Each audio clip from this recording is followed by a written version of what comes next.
All right, slide 27. And we're going to actually cover a lot of vocab terms today, so they're kind of easy ones, but so we've looked at ionic compounds and bonding. We've looked at covalent compounds and bonding. Now we're going to look at, once we have these compounds now, they don't always stay the way they are. A lot of times they will combine with others, kind of swap elements around or numbers of elements, and then they will form into something new. And so we show this with something called a chemical equation. So we can write chemical formulas now. We know how to do that. And so with those formulas, we're going to kind of take it the next step into these chemical equations.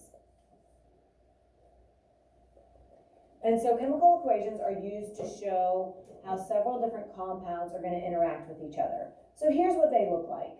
You have a compound, adding it to another compound, and then this arrow is kind of showing what's created. So it's not an equal sign, but it's showing how it changes or what it turns into, and it changes into, this compound and this compound, which is carbon dioxide and water, for example. Okay, here's another one. If you see in parentheses AQ, that just means aqueous, meaning in water. All right, don't worry too much about that. That's important for other things, but for us, it's not necessary. But I just want to explain what that means. So if you see that, that's what it's trying to show. This G is showing that it's in the gas state. Okay, so aqueous means it's liquid in water, and then the G just means gas.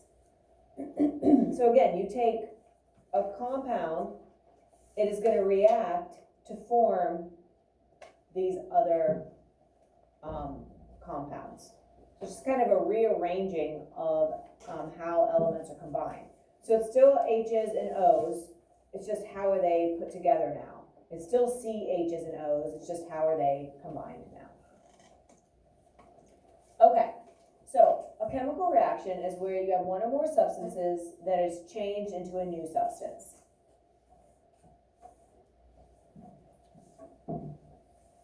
One or more changes into a new.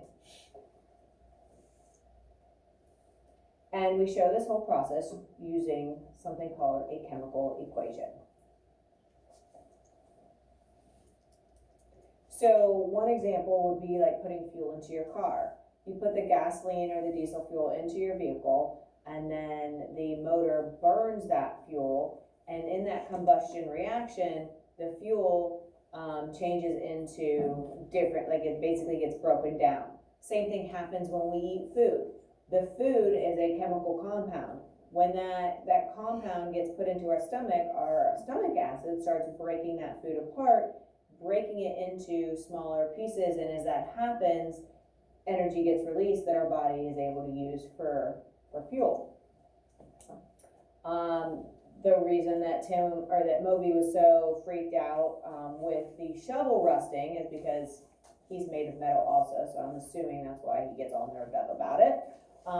But if you have iron and it is in oxygen, which is pretty much all around us, right? It has the opportunity to rust, turning into that iron oxide. And so last year in 8th grade science, we talked a lot about physical and chemical weathering. Well, this year we're going to talk about physical and chemical changes. This unit's all about the chemical changes, but we'll have a whole unit where we kind of look at different physical changes that can happen to things as well. This is all about chemical. You remember from chemical weathering, you can't undo that process. Like you can remove the rust from something, or you could remove that green patina from copper, but you can't take that green patina and make it go back to copper. And you can't take that rust and make it go back to the iron, right? And so a chemical process is something that is fairly permanent. And that's kind of what makes it chemical. You take one thing, change it into a new thing, and you can't go back to the original, all right? And so that's the type of thing that we're going to be looking at this unit. Okay, so here's a couple vocab terms. We have our reactants and we have our products. Right? And so in a chemical reaction, if we show this through a chemical equation, The things that are on the left-hand side are typically our reactants. They are going to be the things that create the new product. So it's just like, think of like a warehouse. You have the individual parts. The workers put the parts together to create the product, whatever that may be. Maybe it's vehicles, maybe it's a vacuum cleaner, maybe they make DVD players. But whatever they're taking, the individual parts are what get put together or recombined to make the new product or to make the new item. Okay, so I have the reactants here in green, and then the products are in orange. Sometimes, most of what we're going to see, the arrows are always going to be pointing to the right. There's a few times where the arrows will point to the left. If you would happen to see that, don't panic. The reactants are always at the tail of the arrow, and then the products are always where the head of the arrow is. So if this would happen to be flipped around, you know, the reactants just are with the tail, products are with the head of the arrow. But again, 99% of what you'll see will look like this. And again, it's not an equal sign. The arrow kind of represents like it yields or it creates, right? So the reactants create the products, is what that arrow is supposed to mean. And again, you can see the AQ for aqueous here for the ammonia and the hydrochloric acid. And then the ammonium chloride, you can see, is also considered aqueous. And again, that's not something that you're going to need to really understand. I just don't want that part to be confusing. Okay, so here's some more words. These terms are super important. You should be pretty familiar at this point with the subscripts, right? The little number that is below the type line, that subscript, that script that's written below. And then you already are familiar with coefficients in math, right? So in algebra, the big number that goes out front, that's telling you, if I would have a coefficient out here, what would I do if this was like a math equation? What would that 2 have to do? Can we think of this as kind of like being in parentheses? That sound familiar? Yeah, and then you would multiply by distributing that coefficient to everything in that set of parentheses. And that's exactly what we're going to do here too. And so the nice thing about science is when we start to have to use math, like we are this year, you're not totally reinventing like the math that you already know. So what you know with coefficients and with parentheses and with distributing, you keep doing that, all right? And so that's nice. It's not like you're having to relearn math as we learn science too. Okay, so the coefficients I have here in red, and they're always written in front of the formula. So H2 is my formula, my coefficient goes in front. Subscripts are part of the original chemical formula. Am I allowed to alter that subscript? Can I change that? Correct. I see some no's. You change that, you change the formula. We're not allowed to change the formula. What we are allowed to change, though, are these red coefficients, because that's just telling you how much of this formula you have, right? You have 2 of those. You have 2 of those water molecules, right? So the coefficients are allowed to change because it's just basically saying how many of those do you have. But the subscript is like part of the name, right? It's part of the formula. And that has to stay, you know, fixed. And again, here you can see the abbreviation for the state of matter that the compound is found in, whether it's gas, from G, aqueous, meaning in water. You might even see an L for liquid, like if it's just like the liquid version, not that it's diluted into water. So again, those are not important to us except for me just to be able to point them out. So we have a subscript of 2, subscript of 2, subscript of 3. Here we have a coefficient of 2 and a coefficient of 2. All right, so again, the language of this, if you're not keeping those terms straight, it can get a little confusing. The process itself is pretty easy though. Maybe. There we go. Okay, they mentioned in the brain pop something called the law of conservation of matter. if I happen to say law of conservation of energy, I'm sorry, I don't mean to, we'll talk about that one later. I mean to be saying the one conserving matter, all right? So if I just say it, maybe somebody correct me, I'll try not to, but I might slip out.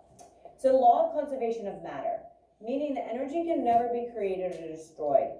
All of the energy in our entire universe is already set. So everything, everywhere, is set. And you're like, so it's not changing? Well, not exactly. The forms of that energy, or excuse me, that matter can change. But, is it working? Okay, you made me nervous. It can change forms, but we're not adding to it and we're not taking away. So it's just the total that is remaining constant, all right? And so what this means for us is that whatever you have on the reactant side has to total what you have on the product side. You're not creating and you're not destroying. So things have to remain in balance and have to remain equal. And so we have to be able to look at this and be able to tell, are they still equal, right? And that's what we'll spend the next little bit on. So in this chemical reaction, what you start with on the reactant side has to equal what you end up with on the other side, or our product side. So what I start with over here, molecule-wise or element-wise, I have to have the same over here. And so if I look at this, I count up 1, 2, 3, 4 hydrogens, and I count 2 oxygens. So I'm using coefficients to represent that.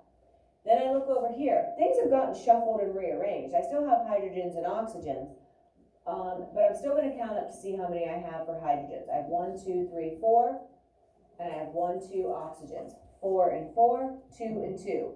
This is a balanced chemical equation because what I started off on one side, I have the same number of elements of each type on the other side. Okay, and it's showing the same thing here, just kind of separated. 1, 2, 3, 4 for hydrogens, 2 oxygens, 1, 2, 3, 4 for my hydrogens, and 2 for the oxygens. Again, 4 and 2, 4 and 2. So it doesn't matter how they're arranged as long as the totals add up. So the total for this side must match the total on that side. The rearranging is fine. It's kind of like shuffling of the deck. You still have the same cards possible. It's just making sure that they're equal.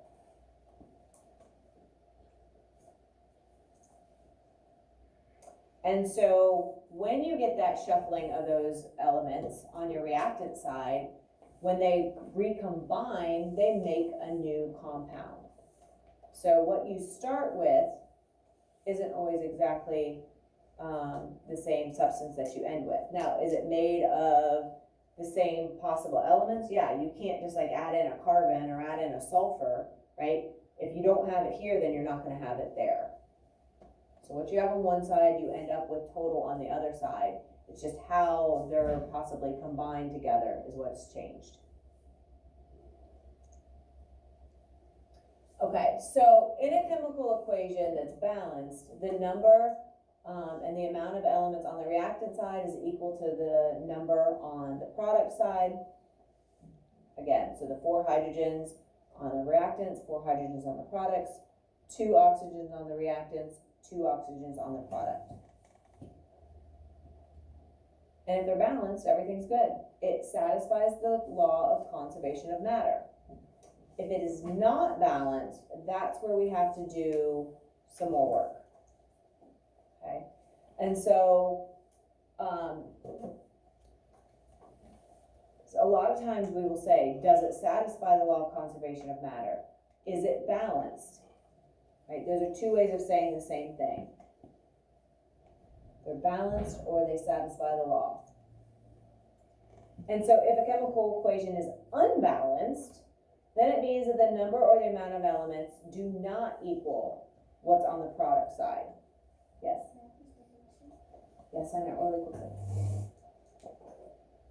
Okay, so it has to, if it doesn't balance, we call it unbalanced, and we call it unsatisfied. It is not satisfying our law of conservation of matter.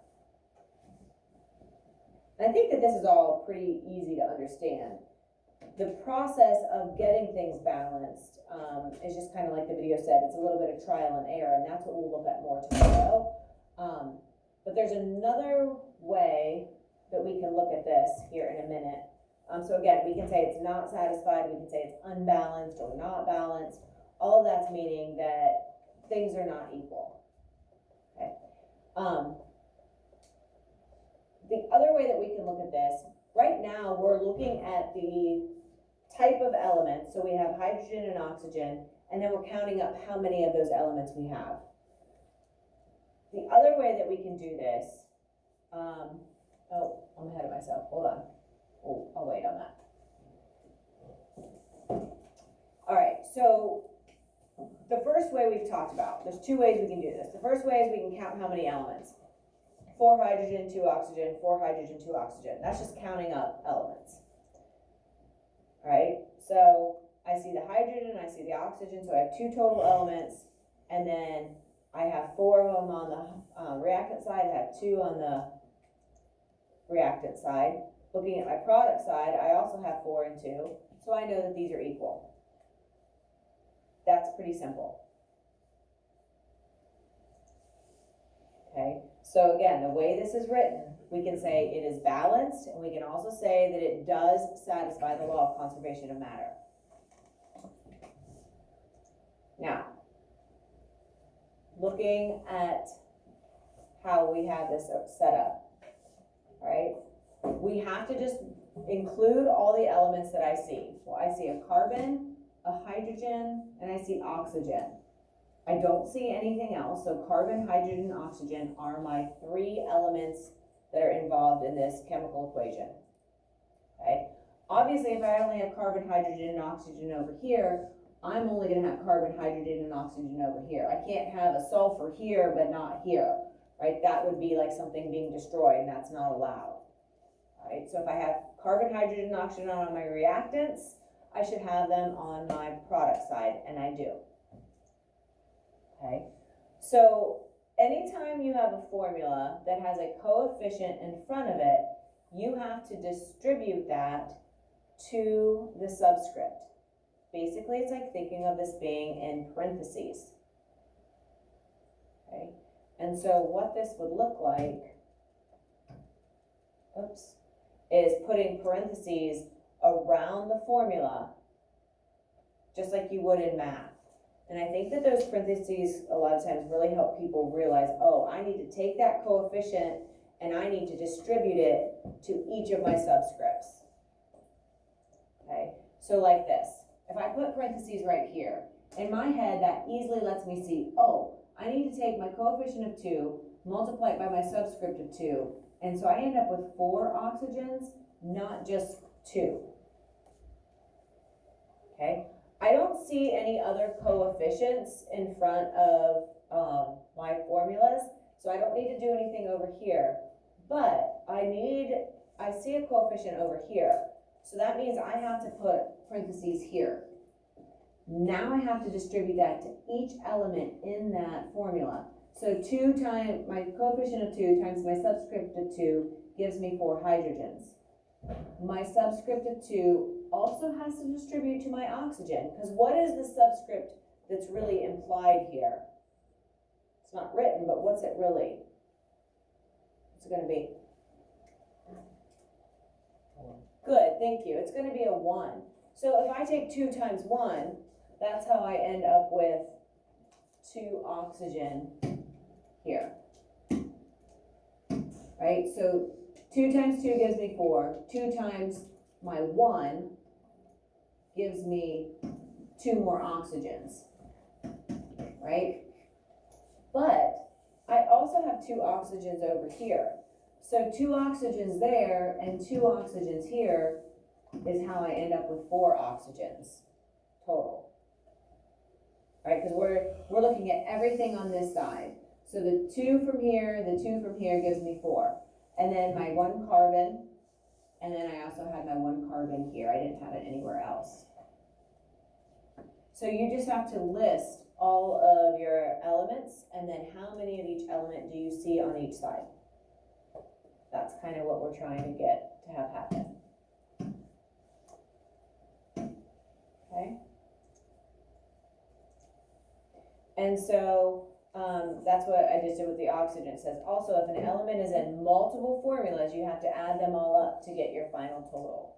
So we have oxygen in multiple formulas, so there were 2 here and 2 here to get our 4.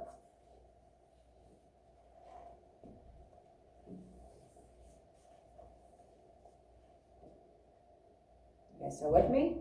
Now you're acting more like it's Monday today. Sleepier today? A little bit. Okay.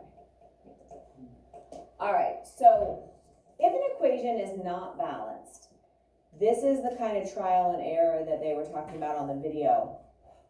You have to try to get it balanced. We're trying to even out the number of atoms on each side so that what we have on the left will total what we have on the right. Okay. And so if I look at this,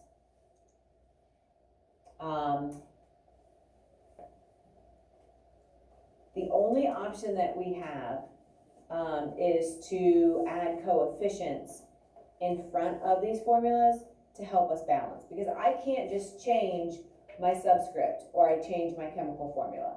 All right, so we're gonna learn this process a little bit later, but right now we're just gonna look at adding things up. All right, so my reactants are C3H8 plus O2, that we see here. Products are H2O and CO2. And so if there wasn't this coefficient of 5 in front, things would not be equal, because we have 3, my subscript tells me I have 3 carbons. I have 8 for my hydrogens, and the way it is, I would only have 2 oxygens, but if I have that coefficient there, that's 10. And over here, again, I have to distribute my coefficient. Excuse me.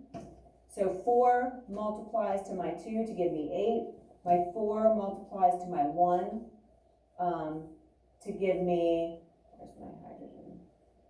Excuse me, my oxygen. So I have 4 oxygens here, and then I have to distribute my 3 to my carbon. That's how I get my 3 here, and my 3 to my 2 for oxygen, which is another 6. So 4 plus 6 gives me my 10. So since I have 10 over here, I need to have 10 over here. Right? And again, we'll get into that a little bit more, or a lot more tomorrow, I think.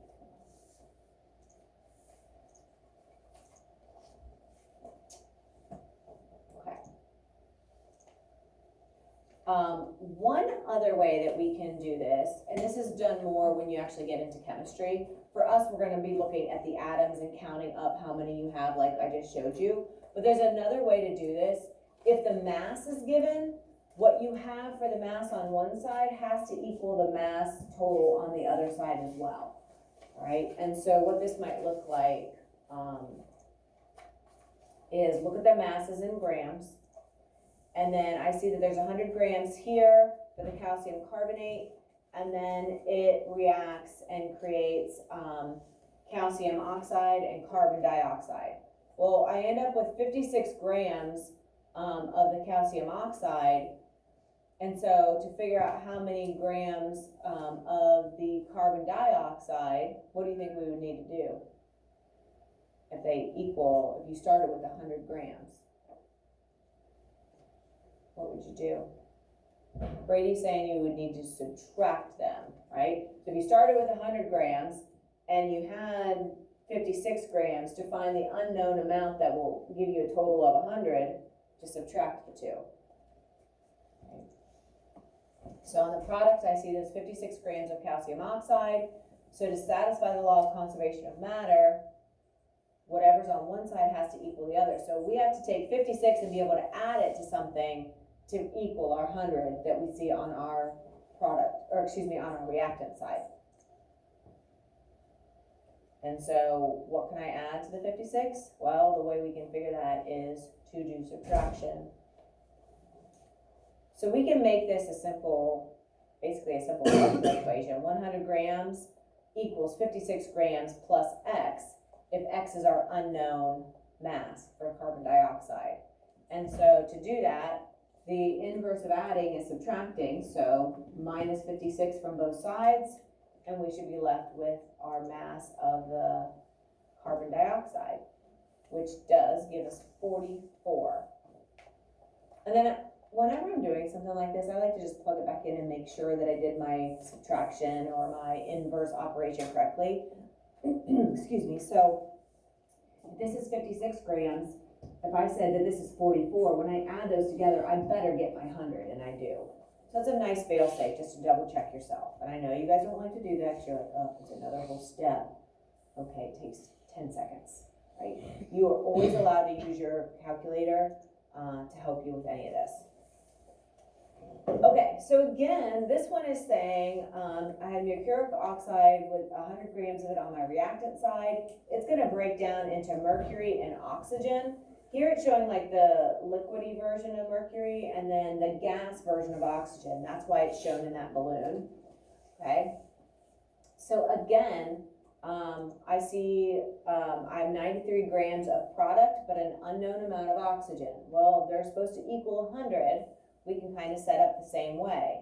To satisfy that law of conservation of matter, we know that what's on the reactant has to equal what's on the product side. So what can I add to 93 grams to get to 100 grams? So again, if I set this up as a simple algebra equation, 100 grams equals 93 grams plus my unknown amount, if X is our oxygen's mass. Do the inverse operation. Inverse of addition is subtraction. So again, I'm going to be subtracting 93 from 100, and what do you get? Good. So you're going to have that 7 grams should balance it. And I'm going to plug that in. 7 plus 93 does equal my 100 grams.